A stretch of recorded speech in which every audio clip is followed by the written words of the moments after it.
Halo, saya Dinda Dayani, mahasiswa psikolog. Saya dosen di Fakultas Psikologi Universitas Indonesia di Fakultas Psikologi. Pada hari ini saya ingin berbagi nih sama kakak-kakak di sini terkait dengan materi bermain bersama cucu. Coba kakak-kakak di sini ikuti kata-kata saya ya kak ya. Kelinci, sapi, kuda. Kelinci, sapi, kuda. Ikan, harimau, bebek. Ikan, harimau, bebek. Ada berapa kaki kambing? Nah, masih deh kayaknya, masih kurang konsentrasi deh. Sekali lagi ya kak ya, ikuti kata-kata saya ya kak ya. Oke, kuda, sapi, ikan. Kuda, sapi, ikan. Ada berapa kaki sapi? Oke, tangan semuanya sudah full konsentrasi. Baik, kita akan, karena saya pikir semua sudah full konsentrasi, kita akan mulai. Saya akan mulai berbagi di sini tentang lansia bermain bersama cucu. Kakak-kakak di sini sudah pada punya cucu? Banyak cucunya. Ada yang cucunya lebih dari 5? Ada. Wow, 7. Oke, ada yang lebih dari 7? Ada. Berapa? Kak? Wow, ada yang lebih dari 14? Ada. 18. Ada yang lebih dari 18? Ini kayak lagi lelang ya. Banyak-banyakan jadi Tepuk tangan yang paling banyak. Oke, tepuk tangan buat kak. Siapa kak? Ernita. Ya, cucunya paling banyak di antara kita semua. Kapan sih terakhir main sama cucu? Tadi pagi. Gimana kak? Tadi main apa kak? Tadi pagi baru saja saya main sama cucu saya. Saya mainan puzzle yang dari gitu, ya. Oke, berapa kak cucunya? Usia 3 tahun. 3 tahun. Lagi mungkin di sini lagi. Kemarin saya bermain sama cucu saya yang besar umur 4 tahun, yang kecil umur 2 tahun. Nah, saya baru sampai halaman, ini kan saya ke rumahnya. Saya punya skuter baru. Terus coba mau lihat bagaimana mainnya. Kan baru punya, jadi masih belum lancar, masih mentok-mentok gitu. Terus yang kecil juga tidak mau kalah, dia juga diberikan juga. Jadi 4 tahun sama 2 tahun berlomba di dalam rumah. Ya alhamdulillah, jadi saya gembira juga gitu perasaan. Seneng ya kayak apa namanya ngelihat anak-anak apa cucu-cucu bermain ya kayak.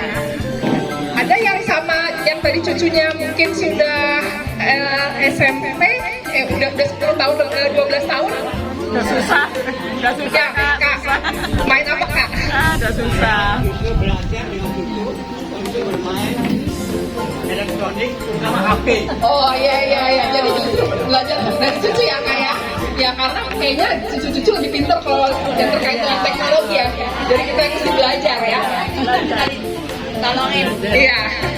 Baik, terima kasih tadi sudah berbagi kakak-kakak di sini. Jadi memang kalau kita lihat kenapa sih penting untuk bermain pertama di sini bersama cucu nih kakak-kakak ya. Jadi memang karena interaksi yang terjadi saat kita bermain bersama cucu itu banyak manfaatnya. Dan manfaatnya itu sebenarnya tidak hanya untuk si cucu, tapi juga untuk diri kita sendiri juga manfaatnya banyak ya. Kadang-kadang kita melihat bersama cucu membuat sesuatu dengan menggambar sesuatu atau main play-doh kali ya kak ya, main play-doh. Nah itu kan juga merangsang kreativitas baik kita maupun cucu. Nah kemudian untuk aspek sosial emosional maka bermain bisa bermanfaat untuk mengajarkan keterampilan sosial buat cucu. Jadi mereka belajar bagaimana harus mengantri. Jadi nggak bisa maunya sendiri, apa-apa maunya duluan gitu. Tapi di sini harus gantian, bergiliran. Kadang-kadang dia jadi pemimpin yang memandu kegiatan bermain, tapi kadang-kadang dia harus stop, dia harus mendengarkan yang lainnya, kakaknya, ayahnya, ibunya atau kakak di sini. Ya, kemudian juga melatih meregulasi emosi. Kadang-kadang kegiatan bermain itu ada kayak lomba-lombanya, ada menang kalah. Nah, bagaimana ketika dia menghadapi kekalahan? Nah, kalau lagi main yang ada kalah menang itu biasanya kakak-kakak gimana nih? Suka pura-pura mengalah atau ya udah apa adanya aja? Gimana nih, Chef? Apa adanya aja? Atau menangin cucu? Gimana kak? Gimana mungkin dari cerita kak? Menangin cucu. Biar respon. Kayak yang lain ada nggak yang apa adanya? Apa adanya. Jadi kalau memang cucunya menang ya udah, atau kalau misalnya kakak yang menang ya udah. Jadi si cucu jadi belajar bagaimana menghadapi menerima kekalahan. Ya. Itu saya membuat botol bekas aqua, saya isi air, saya beri contoh, saya lempar botol itu di atas meja. Apabila botol itu bisa berdiri tegak, dia mendapat poin 1. Nah, anak SD yang kelas 6, dia bisa 6 kali menang. Terus yang SMP baru dapat 2, yang kelas 5 baru dapat 1. Nah, ini rebutan, masya Allah, rame banget. Pengen tarik-tarikan kak itu botol yang isi.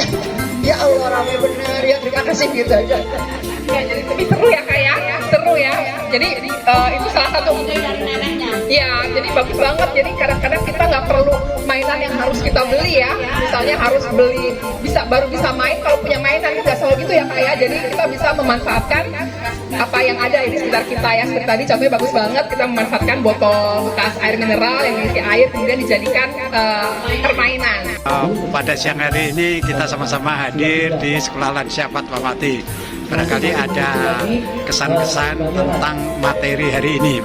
Ibu tadi juga mengisi tentang materi apa itu? Ya, tadi saya mengisi materi tentang bermain bersama cucu. Jadi bagaimana bermain bersama cucu itu merupakan salah satu hal yang penting dilakukan juga oleh para lansia karena punya manfaat yang beragam, baik dalam aspek fisik motorik, kemudian kognitif, dan juga sosial emosional, baik untuk lansia sendiri maupun untuk anak sendiri. Terus acara secara keseluruhan bagaimana? Menurut saya acara ini sangat bagus dan menarik, seru. Saya melihat kakak-kakak lansia yang datang di sini sangat bersemangat, sangat antusias mengikuti acara, dan ini baru pertama kali saya ikut di sini dan saya sangat senang sekali bisa dilibatkan dalam acara ini.